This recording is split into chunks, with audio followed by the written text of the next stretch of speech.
Have you ever wondered what makes a democracy truly vibrant? It's the power of choice, the power to elect leaders who will steer the course of a nation. As we edge closer to the South African general elections of 2024, this power of choice becomes more significant than ever. Welcome to another episode of Road to 2024 SA Elections, hosted by yours truly, K. Scott. We're on an insightful journey exploring the intricacies of the upcoming elections. In the heart of South Africa, the political landscape is buzzing with activity. Parties are gearing up, strategies are unfolding, and promises are being made. 2024 is not just another year, it might be another 1994 where the country will experience the change of power. It is a crucial turning point for the Rainbow Nation. The stakes are high. The decisions made by voters will shape the future of South Africa for the next 5 years. The political arena is a complex web of intrigue and maneuvering. It's a world where promises made are not always promises kept. But remember, this is your democracy, your country, and your future at stake. Look beyond the rhetoric, beyond the catchy slogans and the grand promises. It's a time for hard questions and informed choices. And above all, remember that leadership driven by hunger is dangerous. Thank you for joining us on this episode of Road to 2024 SA Elections. Please follow our channel, subscribe, and hit that like button. Stay informed, stay empowered, and most importantly, make your vote count. We don't have any script. Good morning, good day, and also good evening, Mzansi. Depending on the time in which you're watching us at home, and once more, Molweni. Let me welcome you to our first video. On this channel, we will be discussing the current political affairs of the Republic of South Africa. If you're watching us now, stay tuned and do come back for more videos. As on this channel, we'll be giving you statistics on previous elections.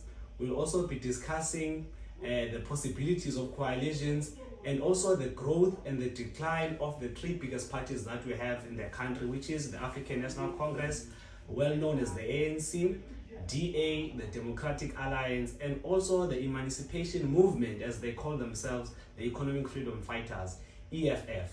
But we will also be looking into some other political parties that are also running for governance in our lifetime. So you might have seen that now parties have started being active. You might ask your question why. It is only because the 2024 SA general elections are approaching. So now parties have started hosting rallies. They are doing what we call the construction of manifestos, trying to get what the people want. And also they are running some other programs that may lobby the nation into joining their party. Now the question that you're asking yourself, who is this guy? This guy was born and bred in South Africa. I come from one of the disadvantaged provinces in the country, which is the Eastern Cape.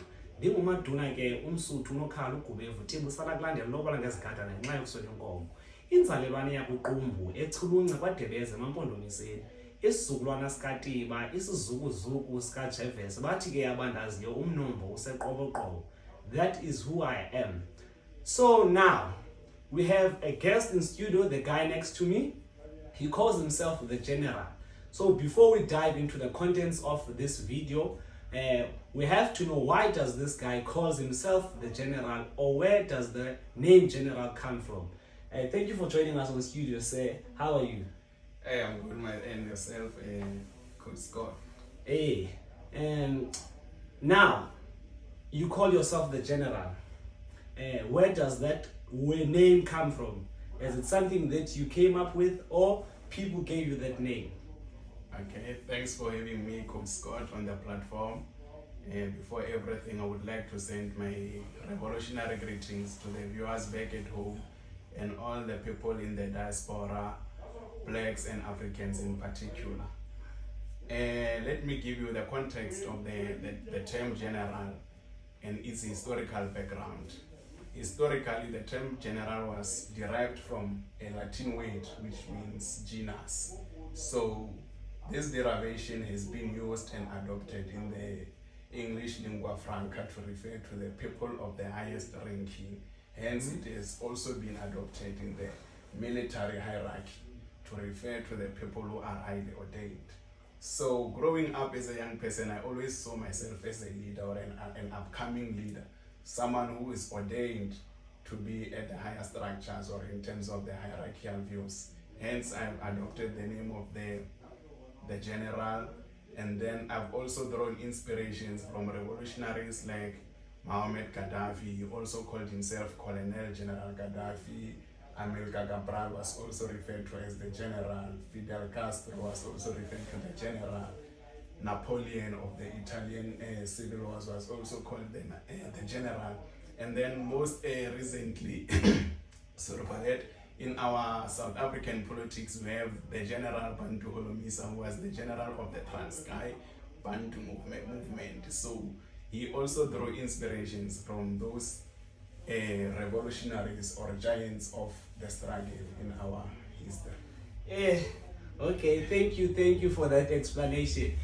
Guys, I won't lie, I've never had someone explain one word like in 2 minutes, if I'm not mistaken. It might be even more. Otherwise, for those who didn't know the word general, it comes from what my colleague here has just explained. Wow, I'm so impressed. I've never heard this before, and thank you for informing us. Now, I called you on studio because I believe you have the political background in all aspects. So now I will be asking you some questions that might help me and also the people watching us at home to learn some few things about politics, because what I've noticed is that most of the youth they don't form part in politics, and of which that is dangerous for our future, because the future leaders are the youth of today. So if most people or most youth are not interested in politics, it means that in future we're going to have a state that is going to collapse, because you nurture something, it doesn't come just like that. So after giving us that brief and nice explanation about general, I would like to know your background, where you grew up, the people that you grew up, like the environment in which you grew up. How is it in terms of like, do you have service deliveries there? You grew up with parents, or you had a single parent? You can just say anything, like your background. That's what I'm interested in. Okay, thanks again. Well, my background, growing up as a young person, I come from Limpopo, a marginalized province in the southern part of South Africa. So I come from a village whereby young people are marginalized, distorted, and they do not have historical knowledge of politics, and I can say little interest of what is happening around them.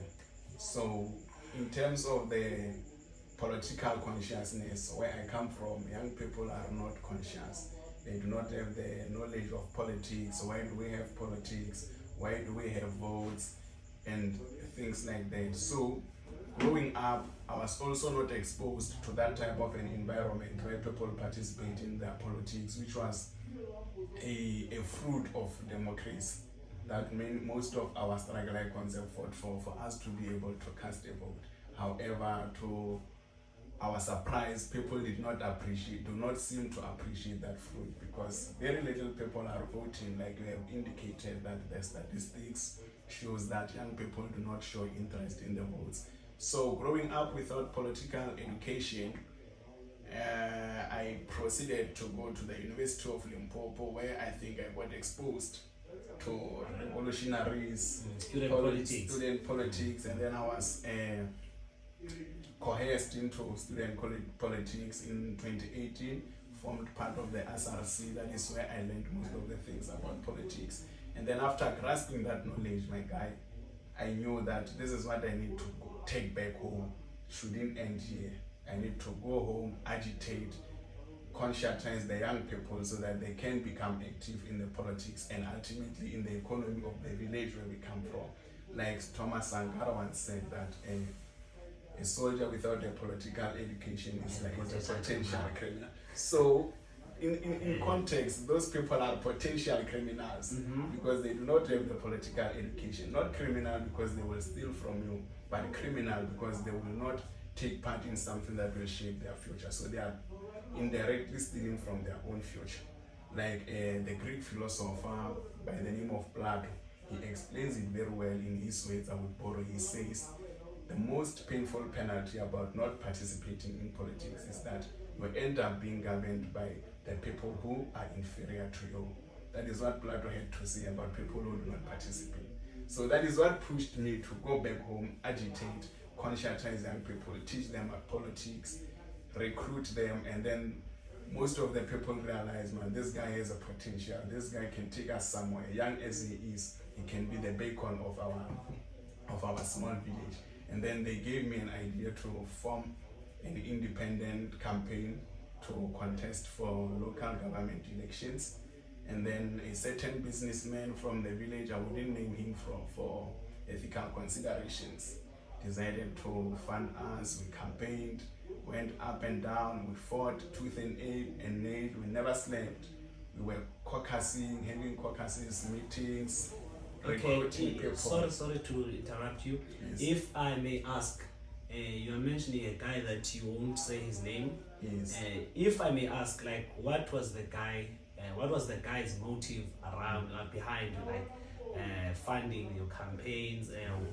Besides seeing the potential in you, because surely he saw something in you. Yes. Like, besides that, what made him go to that extent of funding someone who's never like contested for anything? So can you just tell us what made the guy to do such a thing?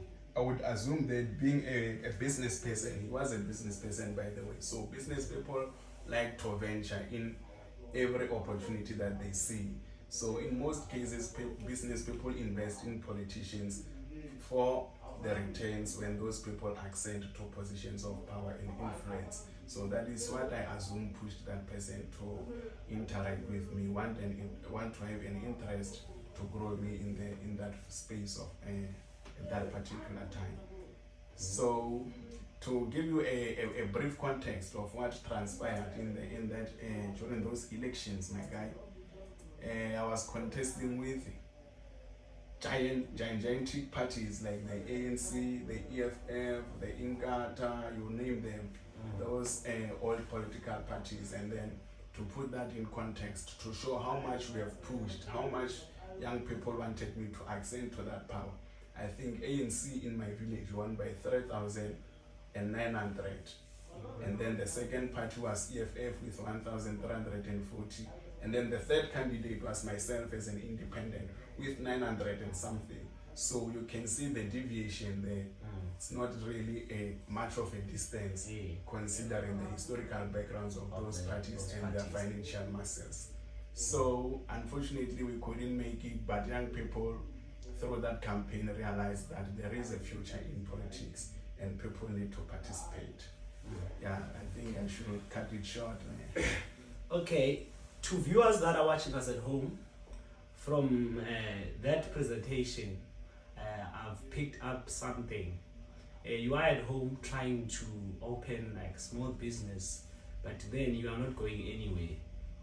You try again, it falls. From what the general has just outlined is that business and politics, they are friends, they are related like this. So telling yourself that you can't be involved in politics because of your own reason, it won't help you with anything. Because I believe like politics are the drive of the country, and that business that you are having or you are trying to form, it's within the country. So you can't omit the most vital thing that is going to help you succeed in that business. Because with politics, you get to be exposed to people that have power, people that can assist you, like how he said, he was running for elections and his campaigns were funded by a business, meaning that these two, they go hand in hand. It's either politics will help the business or the business will help the politics. Oh, okay, let us move on to our next question. Oh, okay, it seems like you've touched on some of these, because the second question was, can you take us through the journey of your politics from university and also running for local governance, of which you have touched on that one. So now, as I've said, that statistics, they show that most of the young people, most of the youth of South Africa, ranging from age 18 to 35 years, they don't take part in politics. To an extent that they don't even register to vote, they don't vote. Simply because they feel like voting doesn't help in anyhow. Because now they feel like they don't have job opportunities. It is hard to access tertiary because they have to pay registration fees, so on and so forth. But the constitution outlines that free education for all. So now, can you please, with your knowledge that you have about politics, why is it important for young people, in specific, young people to engage into politics, to vote?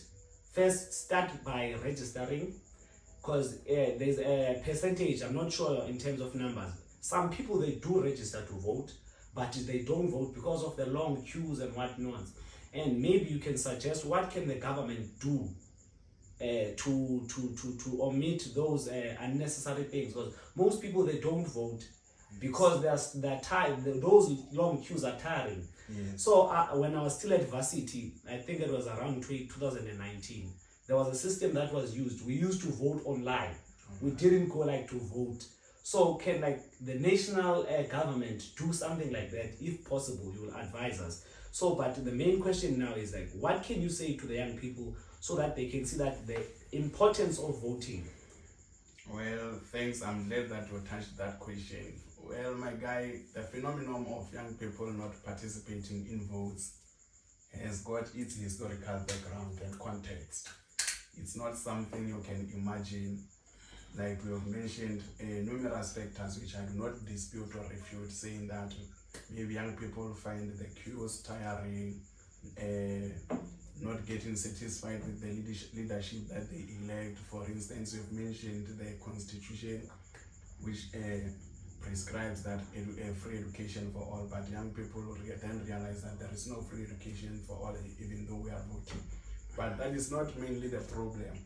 The problem of young people not participating in votes is traced back to historical background of our history. Remember, we come from a historically disadvantaged period of, I think, from 1902 to 1994. That space, black people were marginalized and excluded from the governing of the proceedings of the country. So let me be specific in this context. In 1974 and 1976, between that period, the National Party had established what they called the tricameral parliament. The tricameral parliament constituted of three races: the whites, the Indians, and the coloreds. So black people were excluded from the proceedings and the runnings of the country, meaning that those people that were excluded were not allowed to vote or agitate on matters of politics. So that is why, after the establishment of a democratic dispensation in South Africa, one of the main reasons why we do not have people who appreciate voting is that I think our leaders have slept on the issue that we have been excluded for quite a long time. But after that, when we were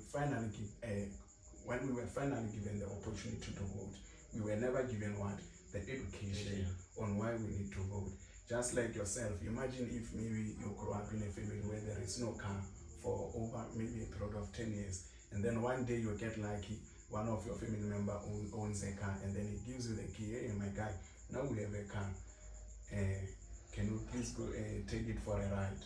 I won't be able to do won't that. be able to do that. And then people from outside might assume that no, he doesn't have interest in driving cars because maybe he feels they are not necessary because he has lived for a long time without that car. So that is what is happening with our politics. We were given the politics, but not the education of why we need to participate in the politics, because of what there's the systematic tricameral parliament, which was designed to totally exclude black people.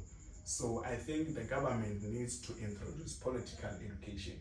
Even though our constitution says that our educational system should be free and above politics, meaning that they do not want anything to do with politics, I think knowing how comrades are, I think that was done deliberately so that they can keep away the knowledge from young people, because if young people rise against every system, the results are sure to be victorious. We can look at the 1976 generation. You saw what happened in Soweto. So the reason why our current government doesn't need people to have political education is that they know that they are not doing things right. They know that if people turn out, if the electoral support goes out to vote, they know that they do not have a future in this country. So that is why they want to keep away that education from the people. So our responsibility as young people is to go out there, educate, agitate young minds, to tell them that you need to participate in voting because of this and that. Because not participating in voting will result in what I've mentioned about the Greek philosopher Plato, saying that you will have someone inferior to you leading you ultimately. Yes, so that is the problem we have. Political education. We need to have political education as a formal structure of our education, because politics are at the center of everything. They are at the center of our economy, at the center of job creation, at the center of everything that you do. You cannot say politics do not influence you. So why would you not want people to be educated on something that directly influences their lives? So we need to educate young people in a formal educational structure to say that politics means the governing of your own affairs. That is what politics are all about. It's not about voting. People have a narrow thinking about politics as a voting system in expectation of something or handouts. But then it's all about the governing of your own affairs. Since we cannot all be leaders, we elect one of our own, one who we think flocks or has the same feeders as us, as ours. So we put him in there knowing that he's going to represent our needs and aspirations.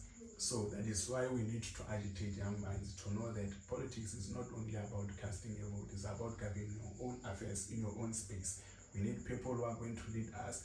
We need people who are going to shape the direction and the future of this country. Because without politics, I think we can conclude that the youth does not have a future. Non-participation of the youth in politics means a futureless country, because those youth are ultimately supposed to be the leaders of tomorrow. Yes. So this is a phenomenon that is historical. Like I've given you the context of exclusion from participating in politics, and then the deliberate exclusion from the ANC government. I'm sorry to mention them. I do not know if you support them or what. So I think it's deliberate from them not to include political education in our schools, because they know that if they conscientize the young mind, because you'll remember the words of Steve Biko when he says the most potent weapon in the hands of the oppressor is the mind of the oppressed. So it is their power, they are clinching onto it, that we shouldn't educate these people. They are better off not voting. They are better off having their future decided by grannies, old people who are 60, 90, people who do not have a future, who rely on social grants, who unemployment doesn't affect them, whom load shedding doesn't affect them, because they are not actively participating in the economy. Their day-to-day lives is all about buying food for consumption. But you and I, we are young. We need to use these computers. We need to have these cameras on all the time. So it means load shedding directly affects our lives. So I'm not sure if I'm being too long, but I love that question. I think I can elaborate it on it all night. Okay, can you tell me why is it that politicians, or in fact like political people, when they say something, it's always long? Even if you can ask like a short question, it goes back to what has happened before and what is happening and what might happen. Why is that? Like, is it something that you are trained in, or it comes natural from like seeing your leaders that are in front? Okay, for ANC comrades, it was more of a training. When they were in Robben Island, they were trained on how to publicly speak, because in speaking we have what we call hedging.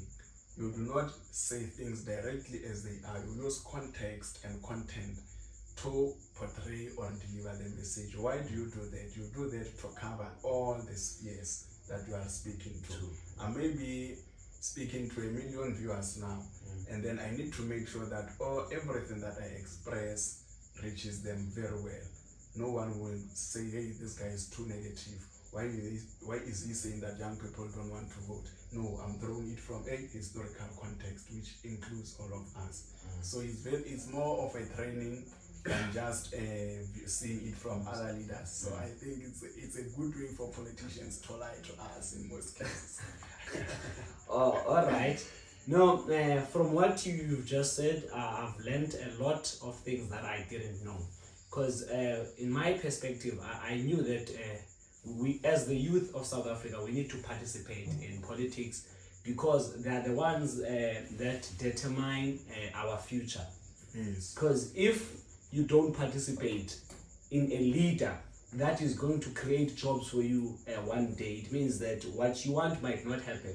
Because when you study, you have a dream of going to maybe a business or joining a government institution. Now, let's say you don't participate.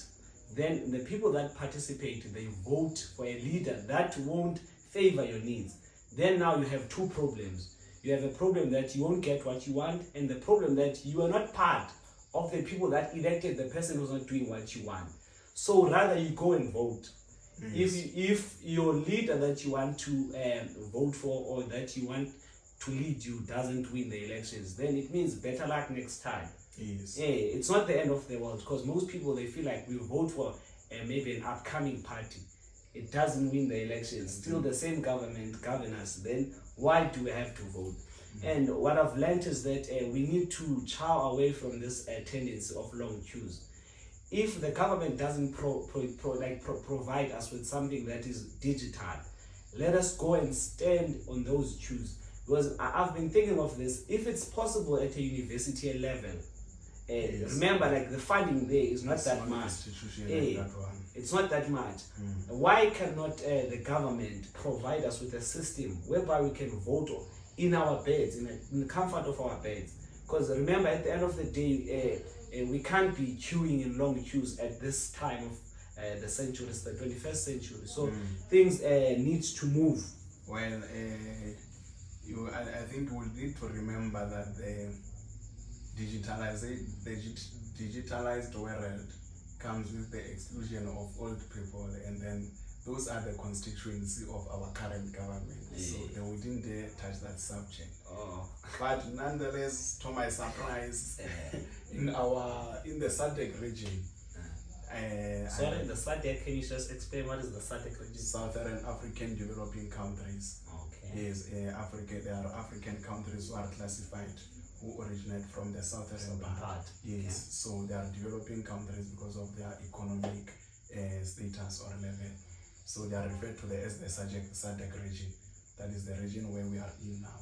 In the SADC region, I have never heard of any country that has ever hosted or held digital elections. It is always the same story of ballots and the manual voting systems. As if though you were with me today, I was watching the election of the new public protector by the South African Parliament. To my surprise, the voting method was manual in Parliament. They were raising hands. Those who say yes were raising hands, and those who were saying no would remain the same. So this is a phenomenon that is continuing to manifest itself, that our people do not want to develop with times, because part of moving with times or ages means leaving some things behind. So people do not appreciate change or are afraid of change. You can have something to drink. It's so funny that you said what I've been thinking. The current government depends on the people who are not digital. Yes, its constituents. Oh, all right. I think we should wrap it up now, because the major question was this one, the one that you've just elaborated on, the importance of voting. Now that the youth at home, they're equipped, I hope what the general has just said, you will take it into consideration, so that when we go to the 2024 elections, you will vote. We've been talking about the elections, and we didn't outline when are they happening or how does the process happen. So elections, they are held each and every after years. So now the previous elections were held in 2019 on the 7th of May or 8th, it was the 8th of May. So the interval, it's going to end next year. So meaning on the 8th of May, we should have another election whereby we are going to elect a new party. We might have a new president of the country, or the remaining party might continue governing us, and we'll still have the Honorable Cyril Ramaphosa as the president unless they decide to change him, of which I don't see that happening. But there is an allowance of 90 days, that after 4 years has lapsed, we still have an extension of 90 days after those 4 years, meaning that we can expect to have our elections from the 8th of May 2024, or it can go up to the 8th of August, which is that extension of 90 days. Then the president will then come and address the nation, gives us when the elections will be held. So we are still awaiting for the president to speak. So that is what you should know. Is there anything that you can add on top of what I've just said, just to give the viewers at home the brief? I just thought we need to appreciate the fact that young people are beginning to wake up. Young people are beginning to realize the importance of participating in votes. From the projections, I have seen that the EFF Student Command is governing all the 21 universities in our country, which is a positive showing, because at universities constitute of young people. So it means young people are going out in their numbers to vote for a political party of their choice. And there is also this trending slogan, 2024 is our 1994. So young people are pushing that slogan to show that now we want to be, we are awake, we are conscious, we know what we need to do, we are aware of the status quo, we can see that we are suffocating. Because now, what did it take for young people to wake up? The status quo. The status quo has suppressed them to the least, has squeezed the last juice in the orange. Because you can look at the issue of youth unemployment. I think we have the highest in the world, currently at 63 youth unemployment, but the general statistics is 33%. But when we look at the youth, it constitutes of 63% of our youth which are unemployed. They are lingering. When they say they are unemployed, it means day by day they are lingering on the streets with nothing to do whatsoever. So those are the things that are waking our people to say, hey, come on guys, it's to give, enough is enough. 1994, 2024, it's our 1994. So this means that 2024 is going to be the most unprecedented elections since 1994.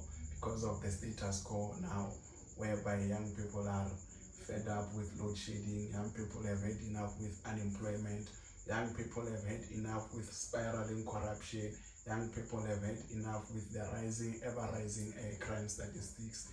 If you watch the news, you would know that at least 4 women are killed every day in South Africa. Gender-based violence. Yes. It's a problem of leadership, like Chinua Achebe explains it in one of his books. He's one of my favorite authors from Nigeria. He says, the problems of Africa are squarely leadership.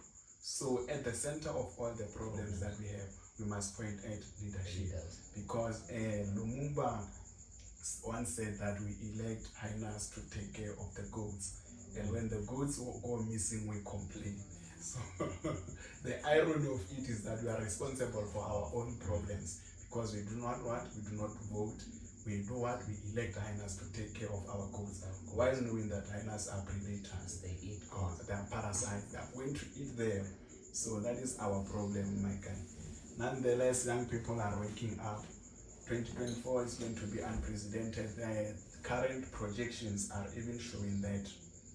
I think it was an independent poll run by the DA as a political party. If the projections are showing that the ANC will not get its own outright majority. So we might have a possibility of coalition government. which makes me sleep and not sleep at night, because coalitions have proven to be unstable in our country. You can look at Tshwane as a municipality. I think every week they are electing a new council. Every week there is a motion of no confidence. So imagine if that manifests itself to the national government. So we are in trouble. We need young people out there to go and vote to prevent this phenomenon. Otherwise, we are going to crash into the unknown. Okay, thank you for joining us, General on Studio. On the next episode, I think I will have to call you back because I'm interested. It's just that we are out of time. I'm interested in knowing statistics. Where does the ANC, the EFF, and also the DA stands from the previous elections? And what are the possibilities that the ANC won't get 50% plus in terms of voting, in terms of the votes? And also, which parties do you foresee coalition? Because you sound worried. So we'll discuss that on the next episode. That's if you will be available, because you're a busy man. Yeah. But then if you will be available, I think we are going to discuss about that.